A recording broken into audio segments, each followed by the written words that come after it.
जिस व्यवस्था में कुत्ते और बिल्ली तो पानी पी लेते थे, सार्वजनिक कुओं और तालाबों का, नालों का, नदियों का, लेकिन जो मनुष्य है ना, वो पानी नहीं पी सकता था, क्योंकि उसे इसी व्यवस्था ने अछूत घोषित किया था। घंटा आप बजाते हैं ना, मंदिर का जो घंटा आप बजाते हैं ना, आप तो आज घंटा बड़े जोर जोर से बजाते हैं। पहले तो मंदिरों के अंदर घुसने का हक नहीं था, आज आप घंटा पकड़ के बजा रहे हो। पहले मंदिर की जो दहलीज है ना, उसके अंदर जाने का अधिकार नहीं था। आप देख रहे हैं WLBS न्यूज। चैनल को सब्सक्राइब करना और बेल आइकन को प्रेस करना ना भूलें। नमस्कार दोस्तों, जय भीम। मैं सुरेश आप सभी का एक बार फिर से स्वागत करता हूं। दोस्तों, जैसा कि आप जानते हैं कि आज महापरिनिर्वाण दिवस है डॉक्टर बाबा साहेब अम्बेडकर जी का। आज जो भी अम्बेडकर साहब को जानने वाले लोग हैं, उन्हें फॉलो करने वाले लोग हैं, उनके अनुयायी हैं और जिनके मन में जरा भी उनके प्रति आदर है, आज उन्हें ज़रूर नमन कर रहे हैं, उन्हें याद कर रहे हैं। आज ही के दिन 6 दिसंबर 1956 को वो हमें अलविदा करके, हमें छोड़कर इस दुनिया से चले गए। उन्होंने अपने छोटे से जीवन में जो कार्य किया उसे भुलाया नहीं जा सकता और उसे शब्दों से बयां भी नहीं किया जा सकता। इसलिए आज हम उन्हें याद कर रहे हैं और नमन कर रहे हैं। और जितने भी हमारे दर्शक इस वीडियो को देख रहे हैं, जितने भी हमारे इस चैनल के सब्सक्राइबर हैं, मैं आप सभी की ओर से डॉक्टर बाबा साहेब को एक बार फिर से नमन करता हूं और आंखें नम करते हुए मैं यही कहना चाहता हूं, मैं ज़्यादा उनके बारे में नहीं कह सकता। उन्हें मैं आप सभी की ओर से सिर्फ यही कहना चाहता हूं, आप थे इसलिए हम हैं। यही शब्द मेरे ख्याल से काफ़ी होंगे और इसके मायने काफ़ी हैं दोस्तों। तो इस वीडियो के माध्यम से मैं ज़्यादा बड़ी बड़ी बातें नहीं करूँगा। उनके जो संघर्ष है, उनके जो कार्य हैं, उन्होंने जो कुछ किया, उसके बारे में ज़्यादा बयान नहीं करना चाहता हूँ, क्योंकि जो लोग डॉक्टर बाबा साहेब अम्बेडकर को जानते हैं, जो लोग उन्हें अपना आदर्श मानते हैं, वे तो बाबा साहब के संघर्षों के बारे में जानते ही हैं। ज़्यादा नहीं, लेकिन थोड़ा बहुत तो जानते ही हैं। इसलिए तो उन्हें अपना आदर्श मानते हैं, इसलिए वे अपना महापुरुष उन्हें मानते हैं और इसीलिए आज उन्हें वे याद कर रहे हैं और नमन कर रहे हैं। आज मैं अपना संदेश उन भाई बहनों को देना चाहता हूं, उन दोस्तों को देना चाहता हूं जो बाबा साहब के संघर्षों को, बाबा साहब का जो त्याग था, जो बलिदान था, उसके बारे में मेरे ख्याल से जानते नहीं हैं। वे ये कहेंगे या ये कह सकते हैं, सुरेश जी आप कैसी बात कर रहे हो, हम पढ़े लिखे हैं, हमने भी शिक्षा ग्रहण की है, हम जानते हैं डॉक्टर बाबा साहब अम्बेडकर ने संविधान लिखा था, हम जानते हैं डॉक्टर बाबा साहब अम्बेडकर ने अछूतों के लिए काफ़ी काम किया, हम जानते हैं उन्होंने संविधान के माध्यम से बहुत कुछ प्रावधान भी किए, कुछ आंदोलन भी चलाए। दोस्तों, ये बात सही है कि आप इतना तो जानते हैं, लेकिन उन्होंने संघर्ष क्या किया, उन्होंने जो बलिदान क्या दिया, उन्होंने अपने परिवार का बलिदान दिया, उन्होंने अपने 4 बच्चों की कुर्बानी दे दी, उन्होंने अपने 4 फूल जैसे बच्चों को तिल तिल मरते देखा। उनके बच्चे जो मृत हो गए ना, उनके शव को ढकने के लिए, उस मृत शरीर को ढकने के लिए उनके पास कफन खरीदने का भी पैसा नहीं था। वे सिर्फ यही चाहते थे, आज मेरे ये 4 बच्चे नहीं रहे, कोई बात नहीं, लेकिन जो करोड़ों बच्चे, जो करोड़ों जिन्हें अछूत कहा जाता है, जिन्हें इंसान नहीं कहा जाता है, जिन्हें पशु से बदतर रखा जाता है, उनका जीवन कैसे सुधरे, बस इसी सोच में, इसी जज्बे के साथ उन्होंने अपने बच्चों की भी परवाह नहीं की, अपने परिवार की भी परवाह नहीं की। उनकी 35 साल की, मात्र 35 साल की उनकी पत्नी माँ रमाबाई उन्हें छोड़कर चले गई। जानते हैं माँ रमाबाई क्या करती थी, कैसी पत्नी थी? वो मुंबई की सड़कों पे कंडे थोप कर, गोबर उठा कर कंडे बनाती थी और उसे बेचती थी और जो पैसा आता था उस पैसे में अपने बच्चों को कुछ खिलाती थी और जो पैसा बचता था, थोड़ा बहुत जो भी बचता था, वो पैसा डॉक्टर बाबा साहब विदेश में जब पढ़ते थे तो वो पैसा माँ रमाबाई उन्हें भेज दिया था। क्या ये बात आप जानते थे? क्या ये बात आप जानते हैं? मेरे ख्याल से नहीं जानते होंगे।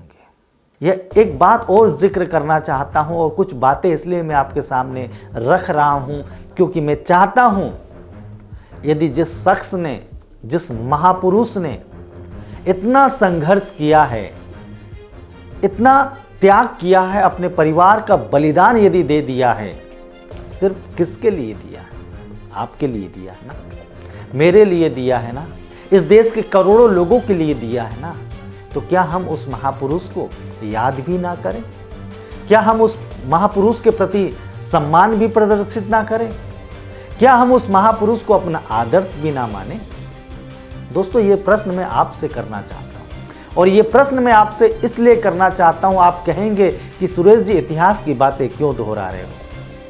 मैं दोस्तों इतिहास की बातें इसलिए दोहरा रहा हूं क्योंकि मुझे ऐसा लगता है कि आप मानसिक गुलामी में हो और जिस मानसिक गुलामी को, जिस गुलामी को खत्म करने के लिए उन्होंने त्याग किया, उन्होंने बलिदान किया, उन्होंने जो संघर्ष किया, सिर्फ उन्होंने ही नहीं, तथागत गौतम बुद्ध, कबीरदास, रविदास, ज्योतिबा फूले, पेरियार साहब, बिरसा मुंडे,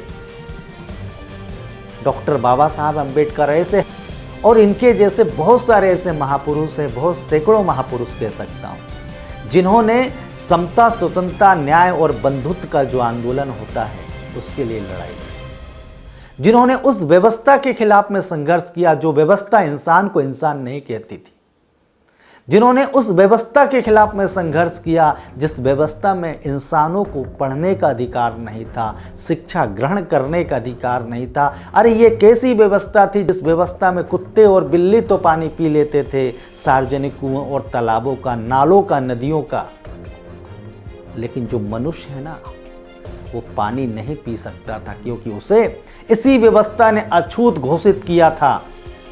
और ऐसी घटिया व्यवस्था, ऐसी घृणित व्यवस्था, ऐसी बर्बर व्यवस्था के खिलाफ में, ऐसी अमानवीय व्यवस्था के खिलाफ में डॉक्टर बाबा साहब ने आवाज उठाई, आवाज बुलंद की और संघर्ष किया, महाड़ताल सत्याग्रह किया। जो घंटा आप बजाते हैं ना, मंदिर का जो घंटा आप बजाते हैं ना, आप तो आज घंटा बड़े जोर जोर से बजाते हैं, पहले तो मंदिरों के अंदर घुसने का हक नहीं था, आज आप घंटा पकड़ के बजा रहे हो, पहले मंदिर की जो दहलीज है ना उसके अंदर जाने का अधिकार नहीं था। ये डॉक्टर बाबा साहब ने कालाराम मंदिर प्रवेश करने का आंदोलन किया और उसके बाद ये आपको हक दिया कि आप किसी मंदिर में जा सकते हो, किसी सार्वजनिक मंदिर में प्रवेश करके आप घंटा बजा सकते हो। ये हक बाबा साहब ने दिया, लेकिन घंटा बजाते समय कभी बाबा साहब की याद नहीं आई। इस बात के लिए मैं आपको ये बात बताना चाहता हूँ। आपको या आपके बच्चों को आज जो भी अधिकार मिल रहा है, आपके बच्चे यदि हंस रहे हैं, खिलखिला रहे हैं, आप यदि नौकरी कर रहे हैं, व्यापार कर रहे हैं, खेल कूद के क्षेत्र में हैं या किसी भी क्षेत्र में आपके अंदर जो भी विधाएं हैं, उस विधा को आप दुनिया को दिखा रहे हैं, आप देश की मुख्य धारा में शामिल है, राष्ट्र निर्माण में यदि शामिल है, तो ये डॉक्टर बाबा साहेब और हमारे सैकड़ों महापुरुषों का जो बलिदान और जो संघर्ष है उसका नतीजा है कि आज आप यहाँ पर खड़े हैं। लेकिन आज आप उन महापुरुषों को नहीं जानते, इसलिए ये सब बात मैं आपको बता रहा हूँ। मैं SC ST OBC वर्ग के लोगों की बात कर रहा हूँ जिनके लिए संविधान में विशेष प्रावधान किए, लेकिन आज आप उन प्रावधानों के बारे में नहीं जानते, जिन प्रावधानों के बारे में आपको जानना चाहिए, आपको मानना चाहिए, और वो प्रावधान ऐसे ही नहीं मिले। ये बात आप नहीं जानते, इसलिए मैं आपको ये बात बता रहा हूँ। उन्हीं विशेष प्रावधानों की बदौलत आप शिक्षा ग्रहण कर पाते हैं, आपके बच्चे शिक्षा ग्रहण कर पाते हैं, और जब बड़े होते हैं, जब अच्छी शिक्षा हासिल कर लेते हैं, यदि अच्छी नौकरी उन्हें प्राप्त होती है, तब आप मंदिर का घंटा बजाते हैं, तब आप किसी के पैर में गिर जाते हैं और किसी के तलवे चाटते हैं, लेकिन भूल जाते हैं डॉक्टर बाबा साहब को। जब पूछा जाता है तब कह देते हैं कि हाँ जानते हैं ना हम उन्हें, अरे यदि आप उन्हें जानते हो तो उनका नाम लेने में भी शर्माते हो। कोई तुम्हें जय भीम कह देता है तो उसका जवाब नहीं देते। इसलिए ये बात मैं आपको बताना चाह रहा हूं, आपको हकीकत से रूबरू कराना चाह रहा हूं। इसलिए दोस्तों आज मैं आपसे सारी बातें कर रहा हूं। मेरी बातें आपको कड़वी जरूर लग रही होगी, लेकिन दोस्तों मैं आप सभी से गुजारिश और ये प्रार्थना करना चाहता हूं, आपके माता पिता ने आपके लिए कुछ किया है, कुछ भी किया है, थोड़ा सा भी यदि आपके लिए आज योगदान दिया है, तो क्या उन्हें सम्मान देना आपका दायित्व और फर्ज नहीं है? उसी प्रकार से जिन महापुरुषों ने आपको इंसान बनाया, आप इंसान तो थे, लेकिन इंसान कहलाते नहीं थे, पशु से बदतर थे। ये बात आपको मैं बार बार बता रहा हूँ, बार बार इस बात का जिक्र कर रहा हूँ। यदि आप एक इंसान कहला रहे हो, आप इस भारत के एक सम्मानजनक नागरिक हो, तो इसके पीछे किसका संघर्ष है, इसके बारे में मैं आपको बताना चाहता हूँ। दोस्तों इस वीडियो के माध्यम से मैं पूरी बातें आपको नहीं बता पाऊंगा, और मैं आपसे ये भी चाहता हूँ कि आप मेरे ऊपर निर्भर ना रहें। जो व्यक्ति पढ़ा लिखा है वे इन महापुरुषों के जो साहित्य है उसे पढ़े। आज ऑनलाइन में भी वो साहित्य उपलब्ध हैं, बहुत सारे साहित्य हैं, आप पढ़ सकते हैं। यदि आप इंटरनेट चलाते तो उसके माध्यम से भी आप गूगल में कुछ भी सर्च करेंगे, थोड़ी सावधानी के साथ सर्च करेंगे, थोड़ा फैक्ट वाली बातें सर्च करेंगे, तो आपको उसकी पूरी जानकारी मिलेगी। आप उसके माध्यम से भी ज्ञान अर्जन कर सकते हैं कि सुरेश जो बात बता रहा है, या मेरे जैसे बहुत सारे लोग ये बात बोलते हैं कि बहुजन महापुरुषों का ये संघर्ष था, वो संघर्ष था, इसे जानना चाहिए, तो आप जानिए ना। आपके पास तो सारे द्वार खुले हैं इस समय। और जो व्यक्ति पढ़ लिख नहीं सकता, जिसे साहित्य पढ़ने में रुचि नहीं है, वो वीडियो देख सकता है। यूट्यूब में ढेरों वीडियो पड़े हुए हैं, सोशल साइट्स में बहुत सारे ऐसी पोस्ट आती है, वीडियो आते हैं, जिसे आप देखकर समझ सकते हैं कि आखिर क्या बताया जा रहा है। जितने भी बहुजन महापुरुष हुए हैं, बुद्ध से लेकर डॉक्टर बाबा साहब अम्बेडकर, उनके संघर्षों को थोड़ा थोड़ा तो कम से कम जानने का प्रयास कीजिए।